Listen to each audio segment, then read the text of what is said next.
Chapter 5. The leaves began their sunlight transmutation to lemon yellow when I awoke one day with a terrible presentiment. I felt loneliness hovering just around the corner, and I feared something terrible was about to happen to Richard. My fear for his safety grew ominous as the hours passed. That afternoon as we rode together, the oppressing feeling grew even stronger. We rode in silence for a long time as I searched myself for any clue as to what I was sensing and whether my presentiment truly was about the prince. Lost in my thoughts and fears, I had neither eyes nor ears for things around me. "You're terribly gloomy today, Elisabeth. Has something happened?" Richard pulled me out of my reverie. I whipped my head around and looked at him. Should I tell him what my mother told me? I wondered.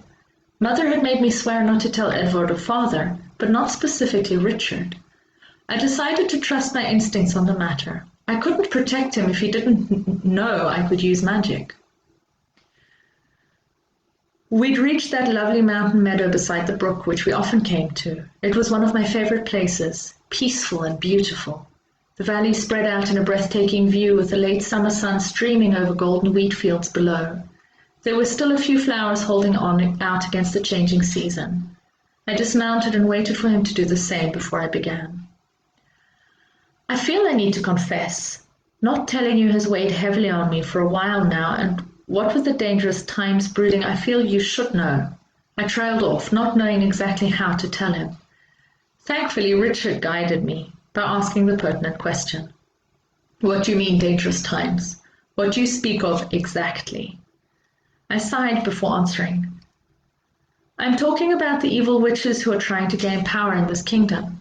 I'm sure your mother must have told you about this." He stopped, surprised, and turned to face me. "How do you know about this plot?" Mother's death was not caused by any natural circumstances. It was caused by them, I said, meeting his gaze.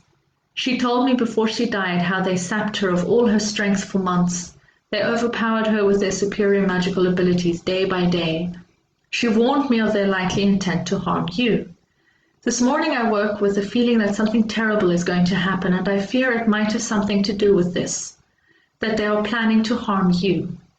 Richard smiled as he said, "I have to admit both Mother and I agree these women are unlikely to plot to kill me, as they need legitimacy to take over power.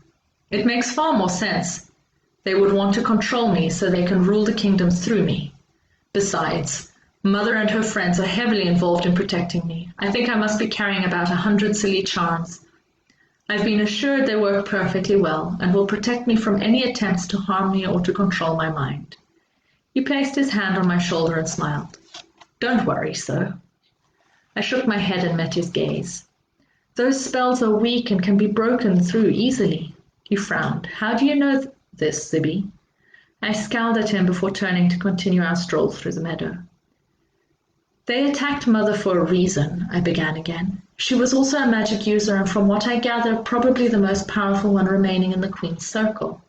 They got rid of her deliberately because she was the biggest obstacle in getting to you.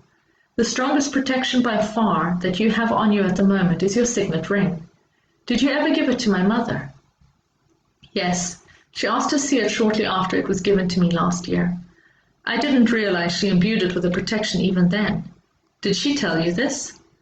"No, she was too weak by the time I arrived for her to tell me any more than the mere outline of the story. I know this because I can sense the same protection coming from that ring as the one she placed on the belt I wear." His eyes strayed to the golden circlet around my waist. "So that's why you wear it all the time." Then he narrowed his eyes as a thought struck him. "If your mother was a magic user, then you're one too. At least that's what I've been told. It's passed down matrilineally." I nodded without saying a word. "But that's wonderful. Why didn't you tell me before? You should be at the palace working together with my mother and the others." I shook my head. "I'm still underage, remember? I'm not allowed to assume any position in society until next year. I have to wait. Besides, none of them attended Mother's funeral. I don't know whether they would agree to teach me because of my lowly birth." His face was marked with disappointment. "You're right," he said, but then cheered up again. "It's not actually a full year anymore. It's only a few more months. I'll insist they teach you. If you have talent, then it should be used for good." Edward doesn't know. Mamma made me promise not to tell him. Richard nodded and muttered, but I still can't shake the feeling. Richard nodded and I muttered, but I still can't shake the feeling something dreadful is going to happen very soon. I just feel so helpless. If only I knew what it was. As I said, you don't have to worry for my safety. You yourself said the ring is protected with the spell of your mother's. I looked up, irritated. As I said, the charms you have are not strong and could be easily destroyed by anyone, even with very little power. I'll show you if you pass me your handkerchief. He removed it from his breast pocket and held it out to me. Ouch! He yelped and dropped it as it burst into flames. And I have no formal training, I added to make my point sink in. I had to train myself because Mother died before she could actually teach me anything. I kept on pacing, gloomy thoughts clouding my mind. Then a brilliant idea popped into my head. Why hadn't I thought of that before? I looked around and my eyes fell on a beautiful white flower, one of the tiny little lover's vows which bloomed at this time. It was a truly sweet bloom with a bright yellow center. I picked it, turning to Richard as I did so. Placing all my love and concern into that little flower, as all my wishes for Richard's safety, I made sure to follow the same structure my mother had used on the belt and the ring, but I also made it stronger, closing some gaps that I'd encountered in the belt when I'd examined it. With satisfaction, I watched as the living flower became a beautiful gem. Richard stepped up beside me to watch as I worked, and when I finished, I turned to him and pinned the flower, which had become an ornamental pin, to his lapel. That should do, I said, proud of my work. Now you really are protected. He didn't reply. He was still staring at the little flower in wonder when I added, It is still a living flower, even if it doesn't look like one, so make sure to give it sunlight daily.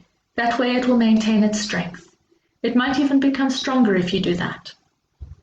I became aware of how close we were. His pale brown eyes shone with emotion. I sensed he was struggling to express himself, too many feelings clamoring to be heard. It reminded me of how I often felt. Without knowing what I was doing, I stepped closer to him, closing the gap between us. I stretched up on tiptoe and pressed my lips to his. I wanted him to know just how much I loved him. What a kiss it was. My fingers tingled and my heart raced as I felt his breath on my face and his arm around my waist, pressing me against him. That one kiss became an eternity of bliss, where we opened our hearts to each other. After what seemed an age, he drew away. Taking my hand, he turned towards the horses grazing at the edge of the meadow, and we walked back the whole way to the house, so we could hold hands, leading the horses behind us.